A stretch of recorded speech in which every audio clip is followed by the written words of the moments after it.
Assalamualaikum warahmatullahi wabarakatuh. Akkam jirtan obboleewwan kiyya nagaa qabdu jirtu alhamdulillah. Arrallee video haaraa walitti deebine alhamdulillah. Arrammoo warra rifeensi kiyya baay'ee tokko haphiidha maalii yabbisuu barbaada akkanii naaf baay'eetu barbaada jettanii gaafii na gaafattanii fi dibata ta'uu qabadhee isinii dhiyaadhee jira. Dibata irra sin agarsiisu kun rifeensa baay'isuu fi yookaan yabbisuuf qofa osoo hin fayyadne waa baay'ee fayyada.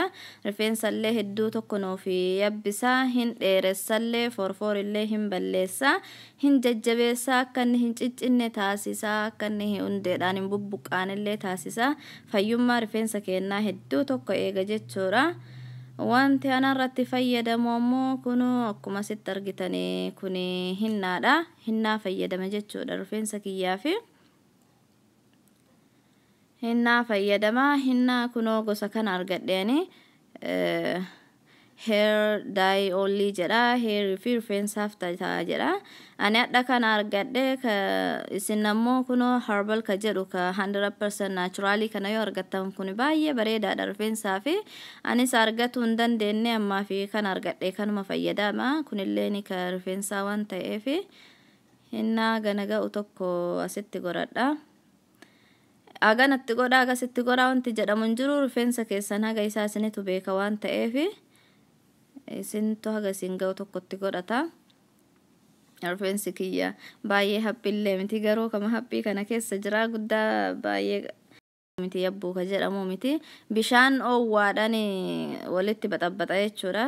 Yoo barbaaddan isin shaayiidhaan baxabbatuu dandeettanii shaayilleen baay'ee tokko bareedaadha. Paawudarii amlaa yoo argattanis yoo itti hidhaatanillee baay'ee tokko bareedaadha. Ani amlaa ammaaf manaan qabu. Zayitii olive oil itti dabala jechuudha qibaatii ka mana keessaa qabdan ka barbaaddan itti hidhaachuu dandeettanis ni.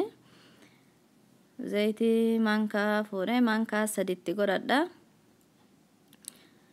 Wayita baxabbattan shaayiidha yoo baxabbattan irra filatamaadha. Shaayiin black tiin kun rifeensa keenyaa fi baay'ee tokko bareedaadha. Rifeensa jajjabeessa. Innillee rifeensa keenyaa akka inni addaan yabbatu taasisa jechuudha. Nu gargaara akka inni addaan faa jedhu godha shaayilleen. Ani as dura ji'a tokkoof wayin ta'amma ji'a tokko dura hinnaa dibadhee gaafasii shaayiidhaan baxabbatee qaccee isaa xiqqoo tokko na jalaa diimesse guddaallee miti.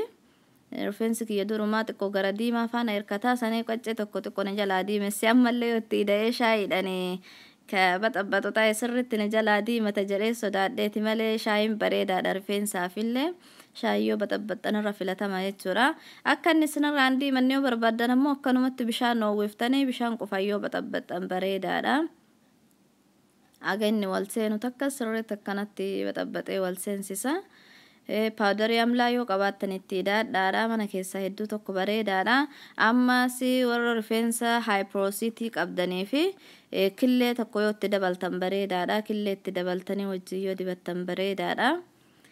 Hinnaan kun baay'ee tokko rifeensa jajjabeessaa forforillee hin balleessaa. Ani durirraa fayyadamuu jalqabe garuu akka inni rifeensa guddisuu akkana bareechuu beeku osoo hin taane akka inni forforii balleessu qofa beeka jechuudha. Durirraa rifeensa kiyya gaafa biyyee jiru yoo inni forforiin akkana dhibee jedhu fuudheeti hinnaa dibadha. Forforii yoo sumanarraa balleessa jechuudha hedduu tokko jaalladha. Ammoo faayidaa isaa akkanatti rifeensa akka inni yabbisuu, akka inni dheeressuu, akka inni jajjabeessuu guyyuma keessa baradhe jechuudha. Yeruma keessa dhihennuma baradhe. Rifeensa fayyummaa isaa eega hundee isaa akka inni sirriitti jajjabaatu taasisa. Akka inni hin caccabne, akka inni hin buqqaane godha. Fayyummaa rifeensaa eega. Rifeensa illee ka walitti mammaramu kana sirriitti addaan baasaa faa godha. Hin baay'ise jechuudha. Hedduu tokko bareedaadha. Rifeensa qacceen isaa lakkuu ta'e yookaan mantaa isa jedhamu ka bakka lamatti addaan tarsa'eefillee bareedaadha jedhani. Isaaf fayyadu hin beeku Allahu aalamii ga'oota isa dibadhullee isaa fi akka inni akkasitti mantaa balleessuu fi kaan addaan hin laalle. Garuu rifeensa hin jabeessaa, hin guddisaa, hin dheeressaa addaanis akka inni faa jedhee addaan yabbatu taasisa jechuudha.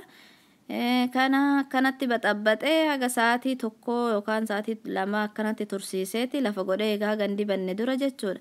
Eegarii booda deebi'ee dibadha. wayita dibadhe ammoo sa'aatii lamaa ol haganatti tole tokko ofirra tursiise eegasii booda ofirraa dhiqa. Akkanatti itti fayyadamaa rifeensa baay'ee tokko bareechaa itti fayyadamaa isiniin jedha faayidaa guddaa qaba. Ji'a keessatti yeroo lama fayyadamaadha warra rifeensa akka isinii yabbisu barbaaddaniif jechuudha. Rifeensa hundaafiyyoon ta'a. Garuu amma yoo itti deddeebiftan xiqqoo tokko rifeensa nama jalaa goggogsaa hinnaani nama jalaa goggogsuu qaba jechuudha. Amma itti hin deebisinaadha. Kana fakkaataa itti fayyadamaa isiniin jedha. Yoo jaallattan obboleewwan keessaniifillee share godhaadha akka irraa fayyadamanii.